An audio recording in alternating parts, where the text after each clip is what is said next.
In this lecture, I'm just doing a bit of tuning because I'm getting sick of my game not being fun just to fly around. So let's talk tuning.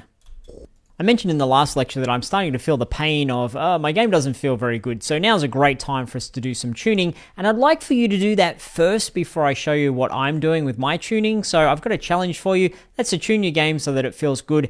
And first of all, have a think about how you want your game to feel. Do you want it to be slow and vulnerable? Do you want it to be fast and chaotic? Do you want it to be precise and accurate? You need to have a bit of a vision in mind so then you know what you are doing with your tuning. I want my game to be responsive, nippy, fast, like, oh, don't accidentally push too much on the booster because you might fly into the wall. So I want it to be a little bit overly responsive, if that makes sense. And what I'm going to look at tuning is the thrust strength, the rotation strength, the gravity setting, camera distance, camera damping, the rocket size itself, bigger, smaller, hazard sizes. Do I want little things that you're trying to just get around, or big massive things that get in your way, and gaps to squeeze through, etc. How much space am I giving the player? Just how tricky is it? So have a look at your game, give it a bit of a tuning until you're happy with it. It's important that you like it at this stage. We're not worrying so much about what does the community out there think, what's my potential future player think. We're not worried about that in this project. I just want you to enjoy the game that you're working on. So pause the video and take on some tuning. Okay, I'll quickly take you through my thought process. I actually haven't gone and figured out what numbers I want here, so I'm just flying a little bit off the cuff. I'm going to go up to my project settings and find gravity. I think my gravity is too soft. I'm going to put that back to more like a -9 so that you do drop down to the ground a lot quicker. Maybe a little bit quicker than that even. We'll do it like a heavy, dense kind of gravity is what I'm thinking. Let's make it -15 just to see how that feels. So you're kind of having trouble staying up in the air. You're dropping quite quickly. I think that's going to be nicer because if I can get past the thingy here, when I'm flying and then going through a gap, I can drop down quickly like that. I don't have to turn my rocket around. You might want to have yours where you have to actually turn it around. It's very floaty and you have to thrust every which way you want to go. But for me, I want gravity to be a big factor. But now I need to be able to thrust more aggressively. So click on the player rocket, particularly turning. That's the thing I'm really feeling here.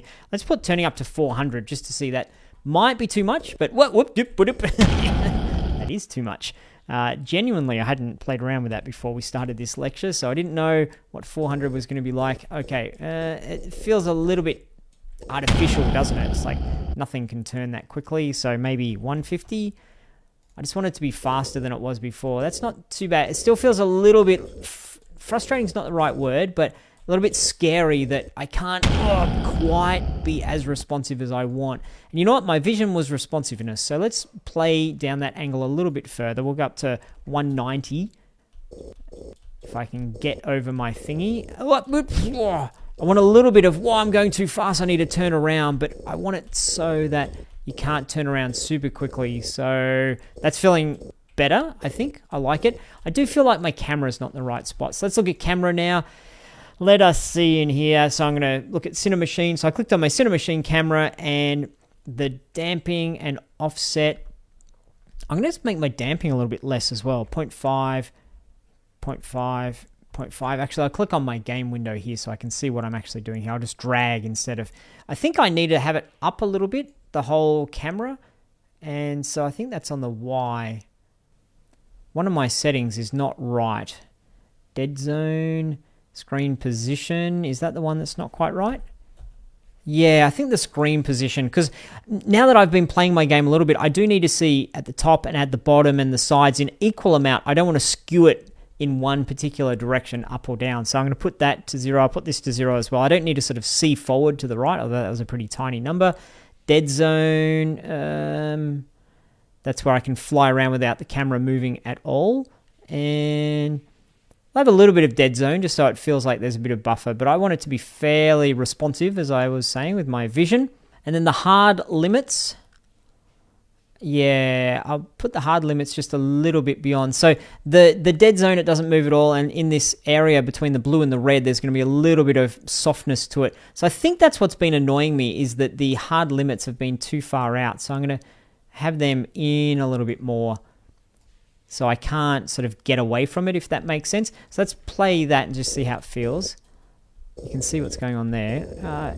It's feeling better. I do need to move it out a little bit though. I think that's the main thing in here. So screen position, where's camera distance? We'll make that not that way, this way a little bit more. Just want to see a little bit more of the world. See a bit more where I'm flying, I think. Put it to 14, see how that goes. It's feeling a little bit better, I think. I'm seeing more of the world. I'm seeing what's coming up. I'm seeing the obstacle ahead of me, which is one of the main things. I'm going to make this a little bit further out as well. And again, taking you through this just so you can see my thought process. There's no magic to it. I'm just looking at it and saying, oh, do I like that? Do I like this? And trying to put a little bit of why do I like it or not like it. So I'm liking this a lot more. I'm going to click off my camera so I can see the actual screen here. Maybe a little bit bigger screen so we can see this. And I can see more of the world. My rocket, I can see the world. I can see what's coming up. Dropping down pretty quick. Yeah, this feels a lot nicer. I can see just more of what's going on, yeah? Okay, and the gravity might be a little bit too aggressive, I think. Just a smidge aggressive. So I'll just do that one last little twiddle. Okay, it gives you a little bit of time just to float and have a think. Okay. So there we are, a little bit of mid-project tuning. It's feeling a lot better. I'm liking the camera position now. I'm liking the amount of, if I want to go quickly, yep, there, a little bit of crashing, a little bit of camera give, so the screen isn't snapping around too much, not making me dizzy. There we go. I'm happy with that tuning process. Hopefully yours is feeling really good now as well, and I'll see you in the next lecture.